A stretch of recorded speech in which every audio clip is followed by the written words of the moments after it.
सभी के हाथ में मोबाइल फोन है।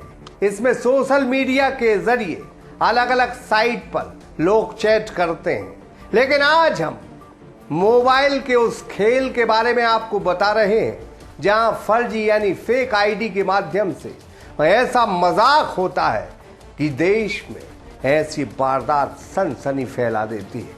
आपको यकीन ना हो, लेकिन ऐसी एक वारदात से आज हम आपको रूबरू कराएंगे जहां फेक आईडी के जरिए एक मजाक 3 लोगों की जिंदगी निकल गया। देखिए खास रिपोर्ट में हमारे साथ सागर एक्सप्रेस न्यूज पर।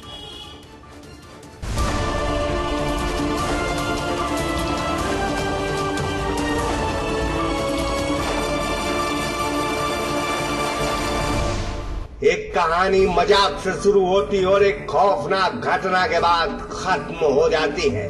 सोशल मीडिया के जरिए फेसबुक पर फेक आईडी के किस्से तो आपने कई सुने और देखे होंगे, लेकिन इस घटना को आप जरूर देखें क्योंकि ऐसी घटनाएं रोज आपके आसपास भी जुड़ी हो सकती हैं।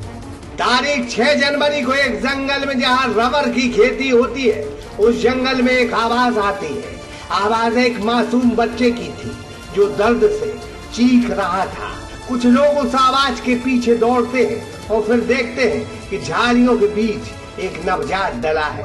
पुलिस आती है, लेकिन तब तक नवजात का दम निकल जाता है। देश के केरल राज्य के जिले कोलम के एक कस्बा कुल्लू बूथकल से जुड़ी है। पुलिस इस मामले में पड़ताल करती है। कई लोगों के डीएनए लिए जाते हैं। तब तक चुनाव आ जाता है। पुलिस की पड़ताल अधूरी रह जाती है। लेकिन इस मामले में 5 महीने बाद यानी जून महीने में बीते दिनों एक अहम खुलासा होता है जिसे देखकर आप चौंक जाएंगे। पुलिस शक की बिना पर इसी कस्बे की 22 साल की शादीशुदा रेशमा नाम की महिला को हिरासत में लेती है। पूछताछ में पता चलता है कि यह नवजात विष्णु और रेशमा का ही था। लेकिन गौर करने वाली बात यह है कि यह दंपति इस नवजात को क्यों खत्म कर देते हैं।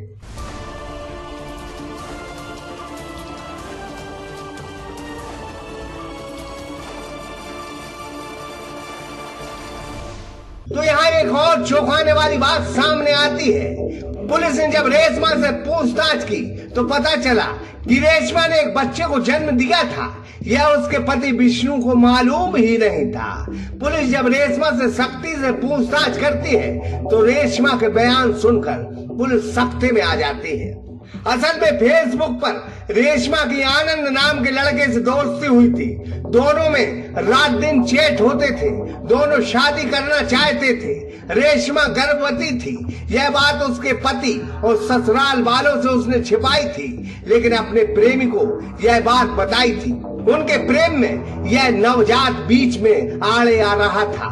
6 जनवरी को रेशमा ने एक बच्चे को जन्म दिया और उसे झाड़ियों में फेंक दिया। यानी एक अनजान आदमी की खातिर रेशमा ने अपने बेटे का कत्ल कर दिया। अब यही से पुलिस की तहकीकात में चौंकाने वाले तथ्य सामने आए, जहां रेशमा को यह मालूम ही नहीं था कि उसका प्रेमी आनंद कौन है जिसके पीछे उसने अपने बच्चे की हत्या की थी। वह प्रेमी से 2 बार मिलने की कोशिश भी करती है, लेकिन नाकाम रहती है। अब यहीं से फेसबुक का खेल शुरू होता है। पुलिस रेशमा और उसके प्रेमी की आईडी को जब खंगालती है तो आप यकीन नहीं कर सकते, यह फेक आईडी रेशमा के घर की थी, जिसे उसकी ननद आर्या और भांजी ग्रीष्मा चलाया करती थी। मजाक कर उन्होंने फर्जी आईडी से रेशमा से दोस्ती की थी और रेशमा से नवजात का कत्ल भी करवा दिया था। यानी एक मजाक ने अब वारदात का रूप ले लिया था। जब पुलिस ने आर्या और भांजी ग्रीष्मा को थाने बुलाया तो वह पुलिस का नाम सुनकर ही डर गई। सोचा कि राज न खुल जाए। फिर वो घर से बाजार जाने की बात कहकर घर से निकली और फिर नहीं लौटी।